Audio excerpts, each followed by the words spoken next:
Hello again, and welcome to the St. Louis Blues Hockey Legends Podcast. Tom Calhoun here to shine a light on the stories of those instrumental in Blues history.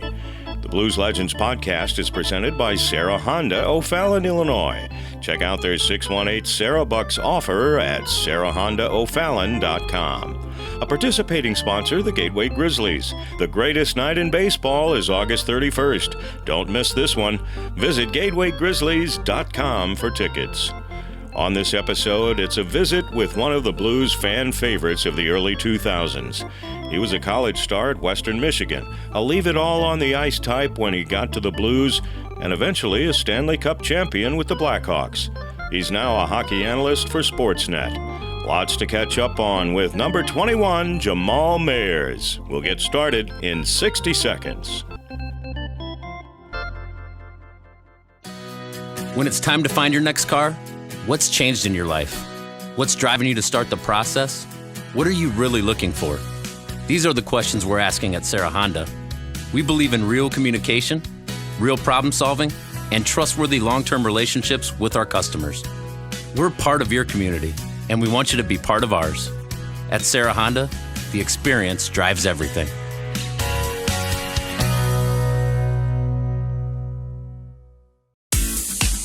You've got a lot going on in life, and you depend on your car to get you to places you need to be. So when it's time for maintenance or repair, we know you need it done fast and done right. Convenience and quality customer service with team members you can trust. That's what you're looking for. We'll get you safely back on the road and back to your busy life. At Sarah Honda, the experience drives everything. And on this episode of the Blues Hockey Legends Podcast, we're thrilled to have Mr. Jamal Mayers. Jamal, welcome aboard. Nice to see you again, Tom. I loved hearing your voice. I'll tell you, I dreamt about hearing your voice. That meant I did something good. Maybe I was in the penalty box, but hopefully it was from getting a goal or assist. I've got a penalty box story I want to relate to you here in a little while. We'll see if you recall. But on this podcast, and I think I let you know that we like to focus on the whole life experience of each of our legends. So tell us a little bit about your family background, your home in Toronto, and young Jamal Mayers. What kind of life did you have back in the early days? Oh, wow. Yeah, I grew up in the city with a single mom and my brother, who's 6 years older, and basically chasing him around doing anything he was doing. So he was playing hockey. I certainly wanted to get into hockey. My stepdad came around when I was around 13 or 14, and a great man, Alan Crosswell, and always just loved the game and was kind of a late bloomer, played double A all the way up till about 13 or 14, then played triple A for Don Mills Flyers, and things kind of happened quickly after that. Tried to play for the Young Nats and didn't really work out. They wouldn't give me my release. Long story short, played Tier 2 Junior A for Thornhill Thunderbirds with guys like Jeff O'Neill, who was a year younger than me, and then went to play college. Went to school a year early, Western Michigan. After my freshman year, was drafted by the Blues in '93, and then finished my career at Western and graduated, and then played in the minors for a few years, and then finally made my debut in the NHL in '98. So I don't count the couple cup of coffee games I had in '96, but when Keenan was the coach, but that kind of gives you the quick synopsis of how I got here. Boy, you zoomed through that pretty quickly. That was a lot of life in a little bit of time. That's right. So I understand your mom, Doreen, and your brother, Alan, really sacrificed a lot to help you put you on the path to do what you did.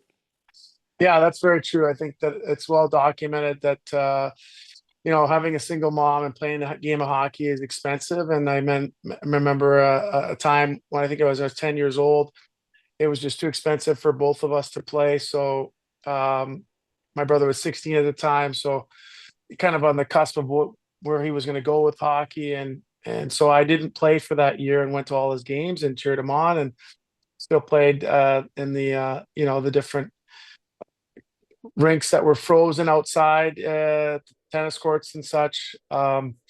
but I think he saw how much I missed the game and loved the game, and so he gave up hockey after that. And thank goodness he did, because I got to keep playing, and the rest is history. But yeah, they certainly both sacrificed a lot, uh, especially back then, to give me the opportunity to play. And a lot of great coaches along the way, a lot of great mentors and people that helped shape who I am, and I have a lot to be grateful for, and all because of the game.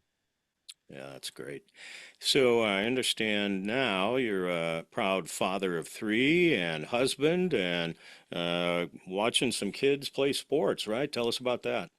Yeah, it's been great. My daughters are into soccer. My second daughter actually tried hockey for a year, but I don't think we put her in the right program in St. Louis at that time. She's now 17. I think it was 10 years ago. There weren't as many girls playing, and I think that whole energy wasn't the right fit for her. But I think she could have been a really good player. But they both chose a different path, which was probably smart for them, as they both became soccer players. And um, they ended up playing at Scott Gallagher here. My older one still is in her last year, starting her last year with Gallagher and playing on the ECNL Navy team. And so um, I would say every girl on my older daughter's team is playing Division 1 soccer. And the same thing with my older daughter. She's now entering her sophomore year at Kansas State as a soccer player in the Big 12. And so getting her education, she aspires to be a dentist, and using her sport, soccer, to get her education, with no illusions to playing beyond that. But proud of her. She was able to start 9 games as a freshman last year, and looks to do really well this year again. And we're actually playing this preseason game tonight against Mizzou at Mizzou. So unfortunately, the preseason games aren't on ESPN Plus, but I do get to catch most of the games on there. And then my younger daughter is going to be a senior this year at St. Joe, and she's also committed to the same school, K State. We didn't know who she'd pick, where she would go, and we feel very lucky that she picked the same place. We don't have to divide and conquer. We can watch both of them for the next couple of years, starting next year. So exciting times. And then I have my son, who is 12 years old, turning late birthday, turning 13, plays on AAA Blues, and loves the game of hockey, and fun to coach him and be around him. I think he's probably most excited that I'm going to be an assistant coach and not the head coach, yelling at him all the time. So a lot of exciting stuff here. Keeps me busy, and doing some stuff in the community for the Blues as well, and some radio and TV for the Sharks. So keep myself busy doing a bunch of things. Yeah, it sounds like you got a good life going for you. And let's get back to your playing days a little bit. And I want to talk a little bit about Western Michigan. You had to be thumping your chest a little bit when the Broncos were here in St. Louis and playing for the championship this year. Oh, I couldn't believe it. I was really hoping, obviously, following them all season long. They were ranked 1, 2, 3, 4 throughout the entire season. But you never know, right? It's tough to make it into the playoffs and get to the playoffs, get to the tournament, and they keep doing well. And I'm like, oh man, I hope they make it to the Final Four. And so they end up making to the Final Four, which very excited to be here for. And some old classmates and buddies ended up coming into town to watch them as well. So it was nice to catch up with some old friends. And lo and behold, they end up winning on Thursday and making it to the championship. Funny story. I was supposed to take my son Crew to a camp, CCM 68 Select camp in Phoenix, and we delayed our flight so that we could get there on Friday morning when the camp started at 10 in the morning. Had an early morning because we both wanted to go to that game on Thursday. So we got to see the semifinal game. Couldn't believe they won, and we weren't going to be able to be there for the final, but I watched while my son was on the ice. Parents around at the camp probably thought I was crazy on my iPad cheering for Western during the game. Yeah. But really cool to see. I wish I was here to see it, but really cool to see Pat Ferschweiler, my former captain, who was a captain when I was a freshman, now the coach, obviously, see them win a national championship. Pretty special. It's been a long time coming for.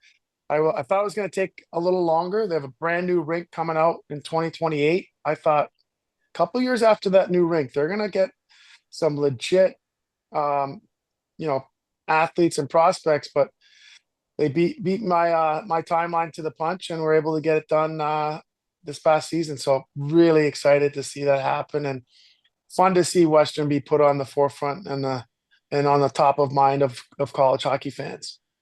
Yeah, it was a thrill for me to be the PA guy for the Frozen Four this year too, and all kinds of fun for those of us who helped produce the show. So let's move forward a little bit. Talk about your entry into the Blues. You already touched on that a little bit. You played a little bit in Worcester before coming up, and what were your thoughts when you finally put on the uniform of the Blues here in St. Louis? Well, it was unbelievable, actually. You have your preseason, which felt like you were still in the NHL, even though you're just playing exhibition games. That was a unique experience.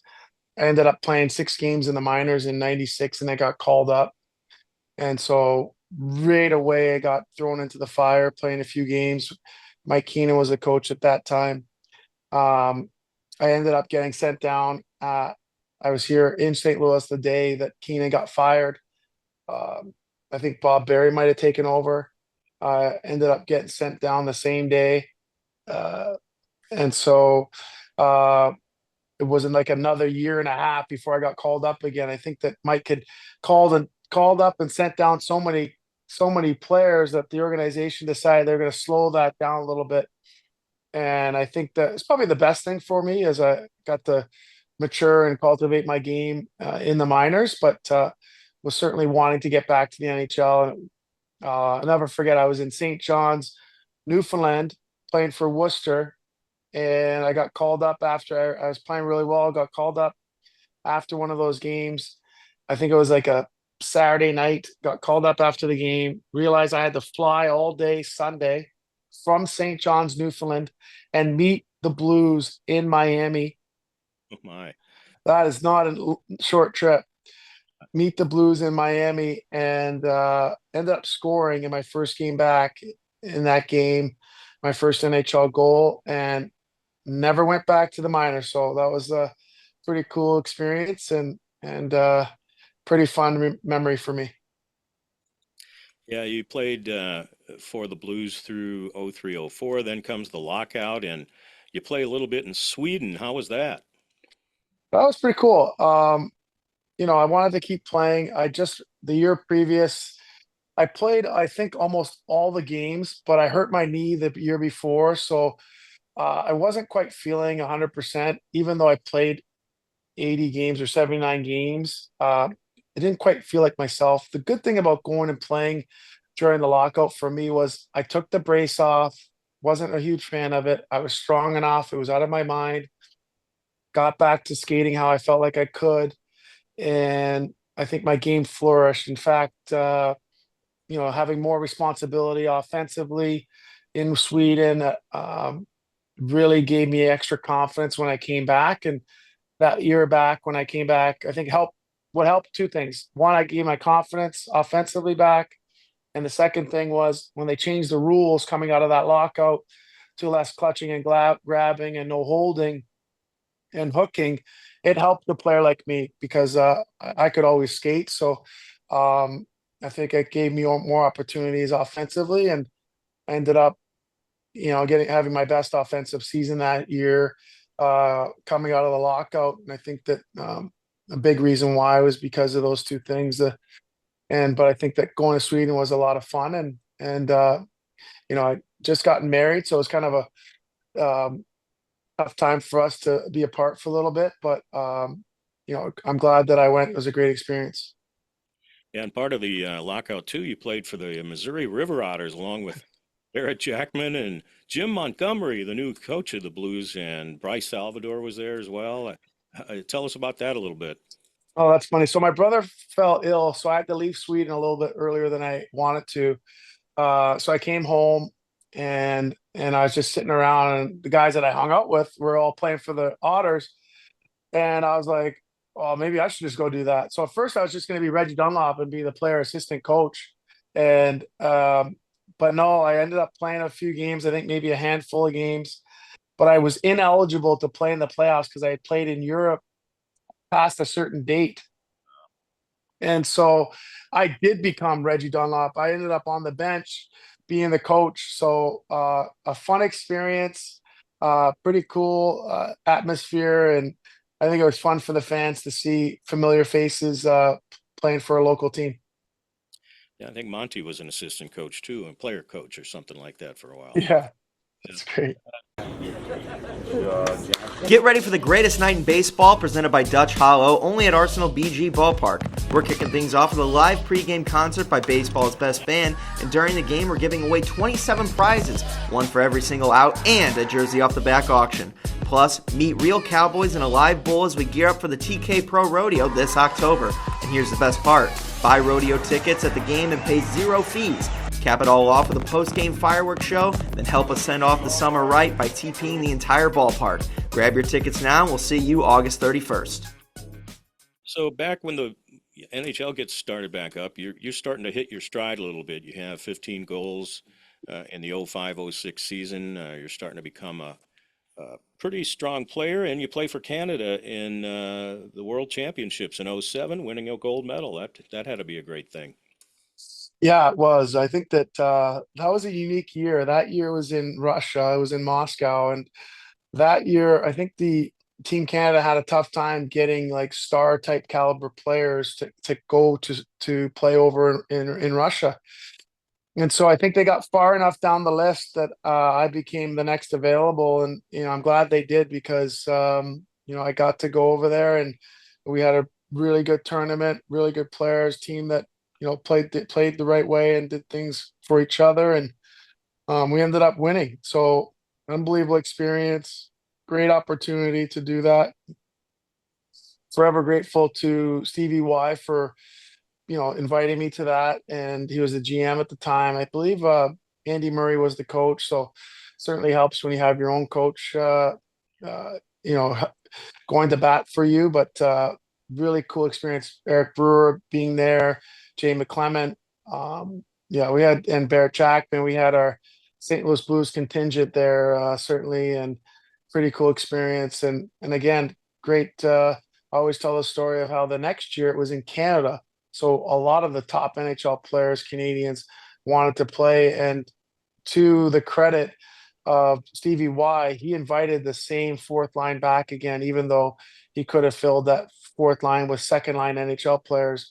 He brought back myself, Jason Chimera, and Jay McClement.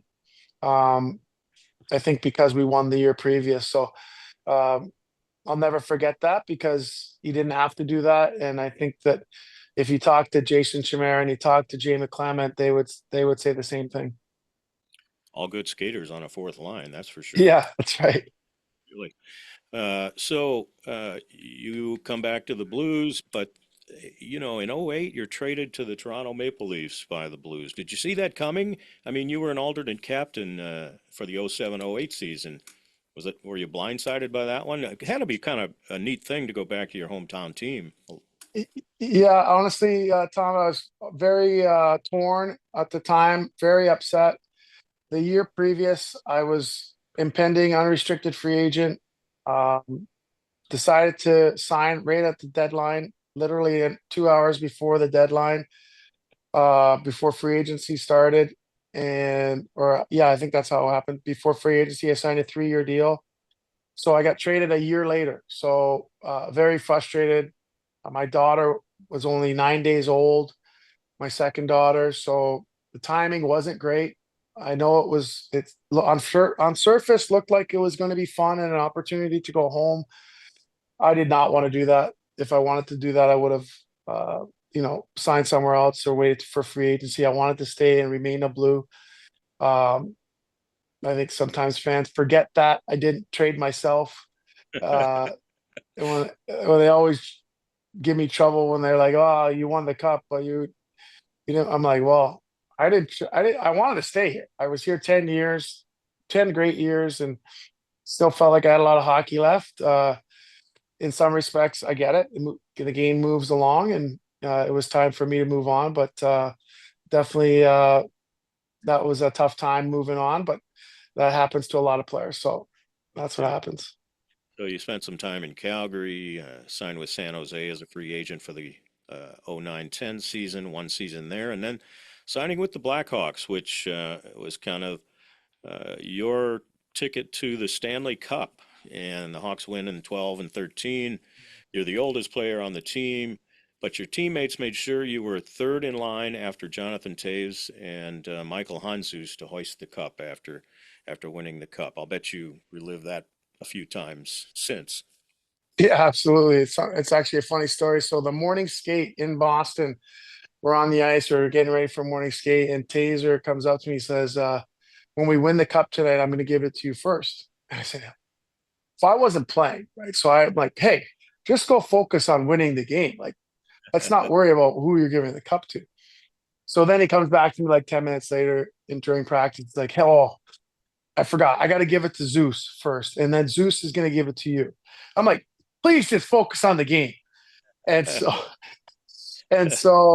I was just laughing, thinking about it in hindsight, because that is exactly what happened. We ended up winning, and Zeus went to Zeus first, and then to me second. And it was just a nice touch by the leadership group, Taser and Dunks and Siebes and Kaner and those guys making that decision. And pretty cool, neat experience, as you mentioned, to have that happen. And kind of funny story how I ended up getting there is my former teammate with the Blues, Mark Bergevin at the time, was an assistant GM with Chicago and ended up calling me that summer, late into the summer, early into free agency, I believe on the first, and said, hey, would you like to come to Chicago? And I said, absolutely. They had just won 2 years before, so I thought it was a great opportunity. My first year there, we lost to Phoenix in the first round. And then the next year we ended up in the shortened season, ended up winning the Stanley Cup. So a good time to say, see you later. Thank you very much. And a nice way to end things. Yeah. And by the way, folks, the Hawks petitioned to have Jamal's name engraved on the Stanley Cup, even though you came up a few games short of the required number of games. So they didn't have to do that either. No, it was a nice gesture. I think that, I remember Taser actually saying to Stan Bowman that you can take captain, because I don't know if people know, but it says Jonathan Taser and it says captain.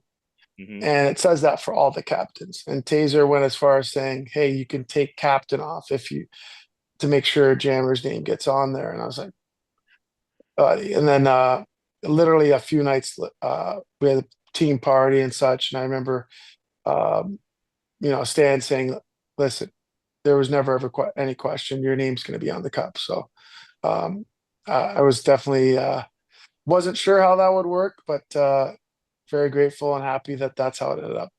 There it is, forever and ever. Congratulations on that. And we move along to the story that I alluded to early on. You were a pretty young player, a pretty new player with the Blues, and here's one of my all-time flubs.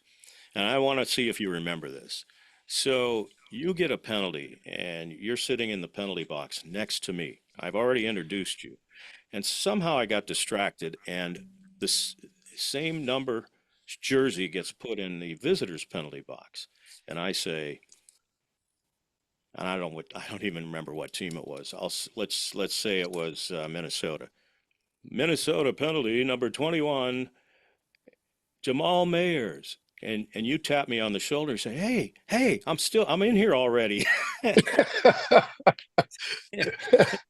I thought, oh man! So I had to re-announce the whole thing, and it was just one of my all-time flubs. Oh, I don't remember that, Tom, but that's a great story. I love it. I love the fact that we could have a little chuckle there. And you know what? I think people don't realize there are conversations that go on when you're in the box, and a lot of times they aren't about the game, and you're just catching up and saying hi, and I'm sure we were doing that. So it's kind of normal that we would be like, hey, wait a second. I don't think he said the right name. Well, it sticks with me because there's a few people that won't let me forget that one. Oh, that's great. So you're buddies with Bryce Salvador, and you start jamming Sal's Community Stars. Is that still active? You still involved with that? Unfortunately, it's not, but I think that existed only while we were playing together with the Blues. So it kind of dissolved afterward, unfortunately. But I'm very proud of that initiative and what Jam and Sal's Community Stars was really trying to. And at the time, neither of us had kids. I think what we were trying to accomplish was there's so much pressure back, even now, even more now, on kids to be the best athletes, the best students, the best of this, the best of that. And what kind of got lost in some respects was just being a good kid. And so what we wanted to do was recognize those kids who stuck up for someone on the bus, a kid who was just being really nice to their a relative or a neighbor. Um, and so the rule was all these submissions, which we read all of them, would come in from either a teacher or a relative, couldn't be a parent. And believe it or not, people will lie. And what they would tell us is these stories, these great stories of kids doing things. And what we did was we recognized the kids and get them tickets to the game. And at the end of the year, we'd have a big party. And it's funny because years later, I would run into kids and say, and they would not be kids anymore, and they would be adults. And they say, "Yeah, I was a Jam and Cells Community Star." I'm like, "Oh my goodness, really?" And they tell me the story, and it makes me really happy to hear those stories because I'm like, "Yeah, we did something good." Those kids, hopefully, it resonated with their friends and with their communities, that they got recognized for just being a good kid. And I think that both Bryce and I were very proud of that program that we started and the intention of the program and why we did it. And it was a really cool idea, and the Blues were 100% behind it and created an awesome logo, and it was a lot of fun. Yeah. Well, good for you guys. That was something I thought deserved some time here on the podcast. So you played quite a bit with Big Walt, Mr. Kachuk, who is getting a second life in hockey with his kids these days. But I'm on kind of a campaign, and I know some other people are, about him going into the Hall of Fame. I mean, he's scored the most goals by anyone eligible to be in the Hall of Fame, and the guy should be in there, don't you think? Yes, there's no question. I think that sometimes they put too much stock on the fact that he didn't win a Stanley Cup, but I think that when you get to 500 goals and the way that he did it, I think that um, he is the definition of power forward. And I think that there's very few, I mean, maybe a handful of guys that you can think of, in my opinion, that could equally impose their physicality and affect the game with by scoring goals than he did. And I think that he 1,000% deserves to be in there. I think it is inevitable that he will be in there. Um, you know, one of my good buddies that I played junior with is now the I think he's the president of the Hockey Hall of Fame. So I'll have to send him an email or give him a text message and say, "Let's go. We got to get Big Walt in there." But You go. yeah, it'd be a matter of time. I think he gets in. I just don't know when. I tend to agree with that. So you talked a little bit earlier about some of the broadcasting work you're doing. Analyst for Sportsnet, I see. Is that still Yeah, going on? You're working for the Sharks as well? yeah. I do some stuff for Sportsnet. So um, I do a thing for a Bet365 segment. I'm on their show, the pregame show, probably about 50 to 60 times, and then in usually the second and third round of the playoffs every night, um, from home, which is kind of cool. And that's been a lot of fun. And then doing some color analyst work, both on the radio and TV for the Sharks. So um, it's been a lot of fun. I started my broadcasting career right after I retired with the NHL Network, and I've kept it going ever since, and really do enjoy that part of the game. And staying at part of it and becoming and leaning on guys like Eddie O and Darren Pang, who've been great to me and very gracious in helping me understand how they prepare and what they do, how they create their notes and how they're organized, and those types of things have been invaluable. So very grateful to those two guys for passing that forward and helping me out. And it's been a lot of fun. Is that something you had on your radar when you were in school at Western Michigan, or is that just came along out of nowhere? It just came along out of nowhere, to be honest. I never thought I'd be on TV. It just kind of happened. My last year got, invitation for lunch with Jamie McLennan, who was doing NHL Network, met his producer, and they told me to come out to Toronto for an audition, and the rest is history. Well, good for you. Not many people are falling into that kind of work that easily. That's great. So let me ask you something about, your playing days. And I've asked this from other guys. Was there a guy that you saw on the roster of the team on the other side before a game and you said, geez, I hate to play against that guy. That guy is just a pain in the you-know-what. Was there a guy like that for you? Oof. Yeah, honestly, Tom, on every roster there was. But guys like Matt Cook, Brad May, the disturbers.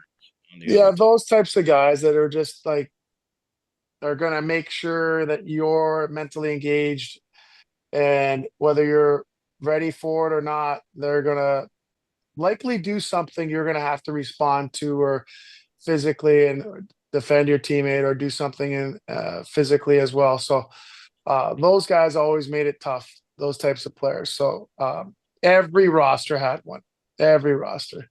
Not unlike, when the heavyweights back then would actually look at the roster and say, oh, looks like I'm going to have to fight him.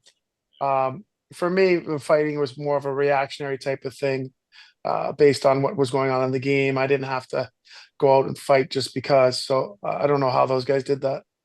Yeah, that's pretty amazing.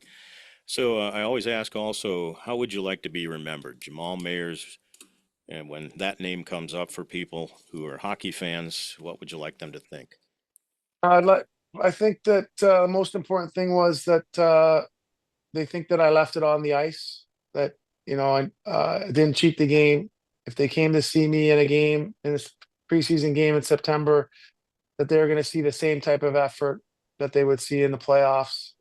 That I didn't take any nights off, that I was a good teammate, that I treated people the right way, and, worked hard and was an honest player. And although the highlights of the kids I coached don't get to see it, I did score some goals. I didn't just fight. The internet doesn't have all the information, and that I was a good teammate, that I love the game. Jamal, thanks for doing this. I appreciate it. I know the fans will really appreciate hearing from you and seeing you again, and all the best to you, and being a dad and a soccer and hockey dad. That's right. Well, Tom, I really appreciate it. It's nice to hear your voice again. And, you did a great job over the entire, feels like the entire course of my career. And nice to see you doing so well, and so happy for your success here on the podcast. Thanks for being with me for another episode of the St. Louis Blues Hockey Legends Podcast. We'll have another legend coming up soon, so stay tuned to our social media for news on who that legend might be. Visit PAGuyTom.com or BluesHockeyLegends.com and sign up for our Legends email notifications. The Legends Podcast is also available on the Scoops Sports Network at scoopswithdannymac.com. Video of the podcast is published the Monday after the Friday release of the audio. As always, please like and share on Facebook, X, and Instagram, and please subscribe to our YouTube channel. It all keeps the Legends Podcast alive and well. Tom Calhoun here saying thanks for being a fan, and let's go Blues!